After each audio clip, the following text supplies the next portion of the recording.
This recording is about the key to all contentment, which is gratitude. If you don't like gratitude, I'm sorry, you can go look at the dopamine video and understand how it works materially, but without gratitude it's going to be much harder, and I'll explain why briefly over here. No matter what is happening in front of you, the circumstance that is presented to you, there is always a positive and a negative aspect. I've got the yin-yang symbol here. Everyone understands that there is a positive and a negative, and it's about balance. And there is a negative in the positive and a positive in the negative. Now if I take a specific scenario such as, I'm going to take one that is specific to me. My boss. I bring my boss up a lot.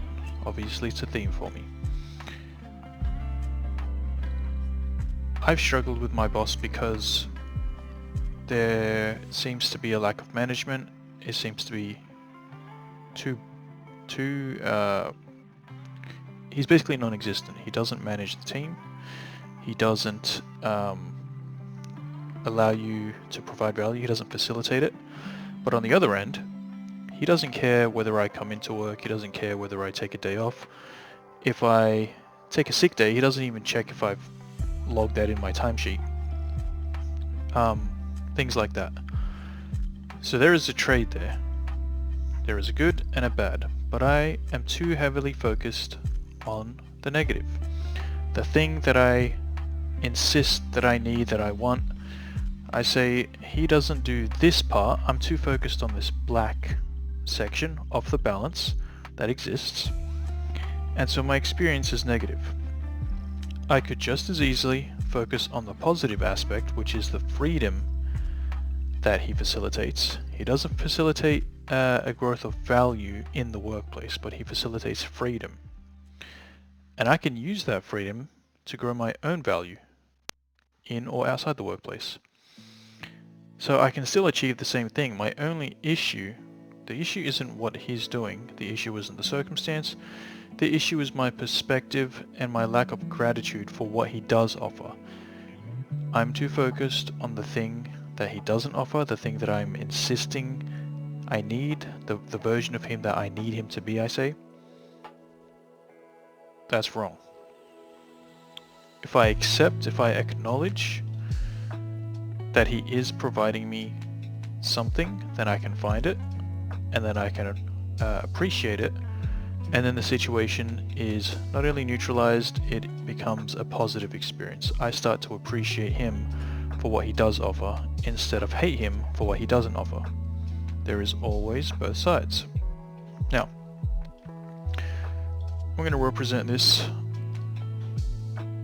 like this. I'm going to say, let's go green text. Let's make it, oh no, green's fine.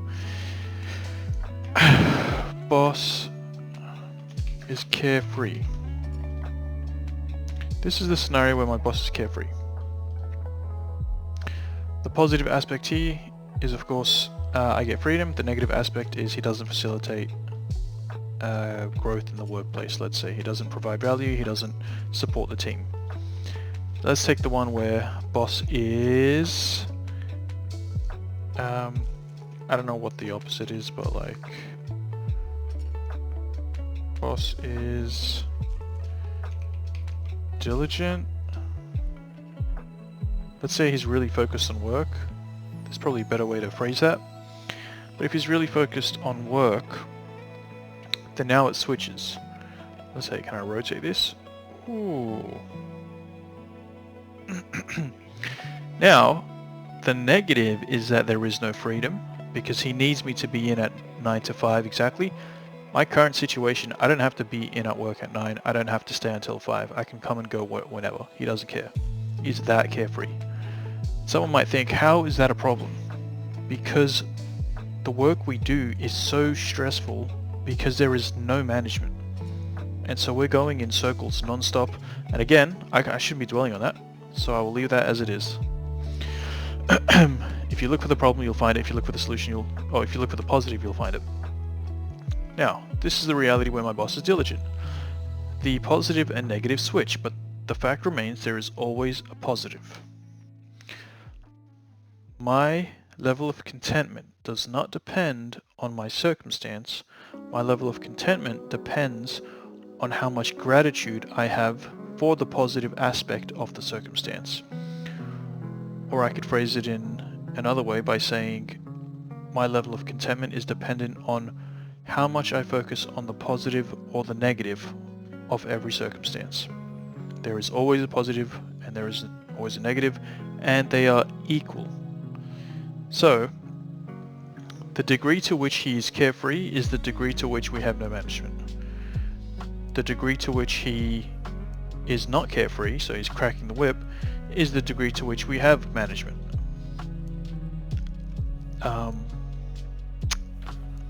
So let's see if I can take another example.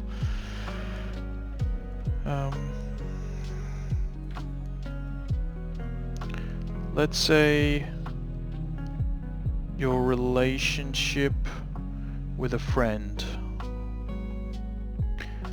Let's say you meet each other every day.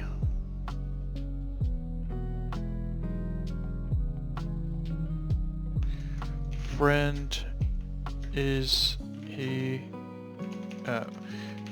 meeting friend daily, let's say. Let's say you meet up with your friend daily.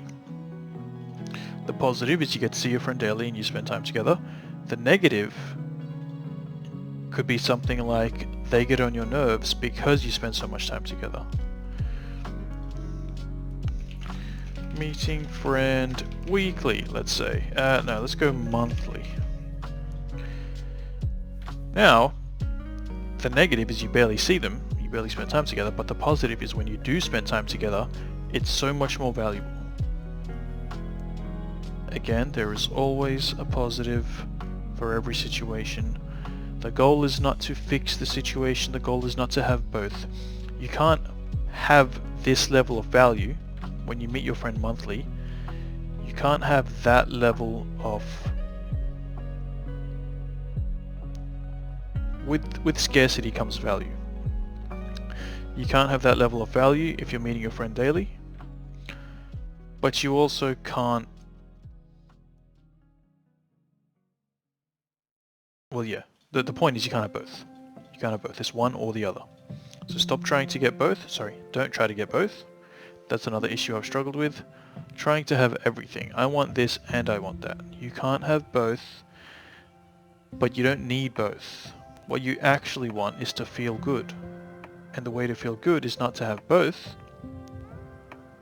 The way to feel good is to have gratitude for what you do have, to focus on the positive of what you do have. I think that is pretty straightforward, so I'll leave it at that. Peace out.